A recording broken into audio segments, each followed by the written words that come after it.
Hi guys, this is Rob, and today I'm looking at Seafarers Getaway at Apollo Bay on the Great Ocean Road.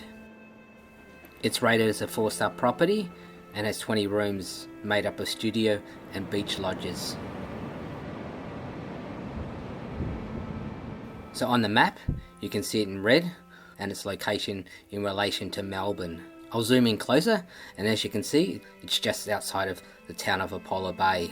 It's only a short drive to town. From Melbourne, if you come the scenic way via the Great Ocean Road, it's roughly about a 3-hour drive from the city. The Great Ocean Road is one of the most spectacular drives in Australia, with some magnificent views of the ocean. Along the route, there are some designated lookout points where you can park your car, where you can see some fantastic scenery. Along the coast, there's surf beaches, historic sites such as shipwrecks in the area. It's a wonderful drive to take.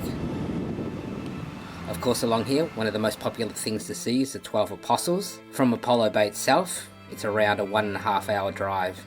Again, it's a beautiful scenic drive from the hotel. I even managed to see a koala on the way, drinking from the water.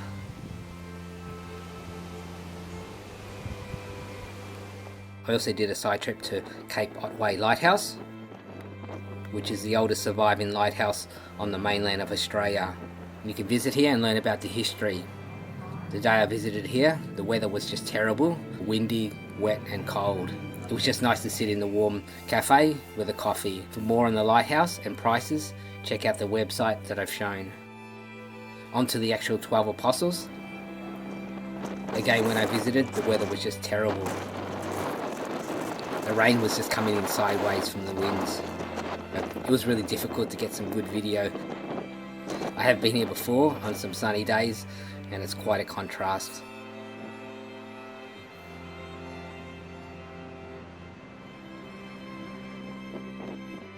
You can also take helicopter tours, but I definitely wasn't going to take it with the weather like this. Further on from the 12 Apostles is a beautiful gorge that's worth a visit. It's a scenic walk down to the gorge. Even with the bad weather, there were plenty of day trippers from Melbourne visiting here. I then went on to Port Campbell for a late lunch at the 12 Rocks Beach Bar.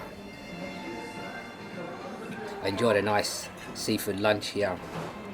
For more details on this and other things to do on the Great Ocean Road, please check out the website I've shown, as there's so much other things you can do around the Great Ocean Road. Now back to Seafarers Getaway. Prior to booking, I checked a number of websites, including Trivago and hotels combined. On this occasion, I booked through Agoda, as I've got points with them.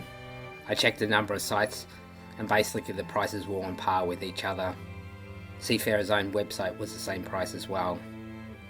On Agoda, the room I booked was called the Standard Studio. On Seafarers' website, they call it the Beach Unit, but it's the same room. Driving there, it was fairly easy to find. The place was just off the highway, and it's just up a slope, and there's parking outside the room. The Standard Studio was just above the road as shown, and yes, you do get a little bit of traffic noise. I had room 5, so this is the setup for the Standard Studio or Beach Unit, with a kitchen on the left, the bathroom on the far right, a chair to lounge in front of the TV, and the bed on the right side. And of course, there's large windows to enjoy the ocean views. You can hear the breaking of the waves, but as I mentioned, there is a little bit of traffic noise as well.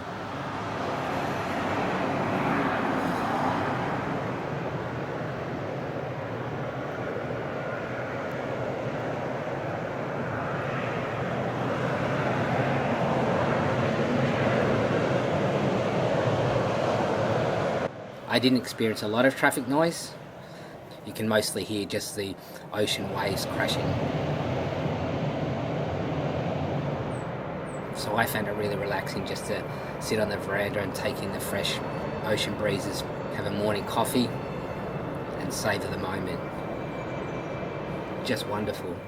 So looking back into the room, on the left side of the video is the bed, and behind this is the bathroom, which I'll show more in a sec. It is a studio size, so it's pretty much what I expected. Everything was modern and clean. There's free Wi-Fi, although the speeds aren't that spectacular. There's a split heating and cooling system. The kitchen is made up of a cooktop, tea and coffee making facilities, minibar, cups and bowls, utensils to cook and eat with, and there's also a microwave. The bathroom was a bit tiny, but other than that it was quite nice. The top part of the shower is glass, so you can look out over towards the ocean. Outside there's one common area for all these units for a barbecue and places to sit down. Here's some important information in their guidebook about the property. It's only a short 5-minute or so drive to Apollo Bay town. There you can find ATMs, supermarket, shops, restaurants and bars. One night I ate at the Apollo Bay Hotel. Here you'll get a decent pub meal. It's all pretty casual. The next night I got some takeaway pizza, which I took back to the hotel. I got a seafood pizza, which was nice. For breakfast, I just picked up some muesli from the local supermarket. From Seafarers, it's easy to walk down to the beach. You'll have to cross the road though. Even with the weather being pretty ordinary, it was nice to feel the fresh ocean breezes. So overall, I really enjoyed my stay here. You get a key, and it's pretty much hands off from the hotel side, and it's all up to you. The rooms are only serviced once a week, or if you request it. For a 2 or 3 night stay, it makes for a wonderful escape from the city. Sitting on the veranda in front of the ocean with a cup of coffee is a wonderful way to unwind. The Great Ocean Road has heaps of things to do and see. The rooms here are good, even with some ordinary weather. I still really enjoyed my stay. Listening to the rain on the reef one night was so relaxing. I'd love to come back here one day, so I'm giving it 7.5 out of 10. A great place to stay at.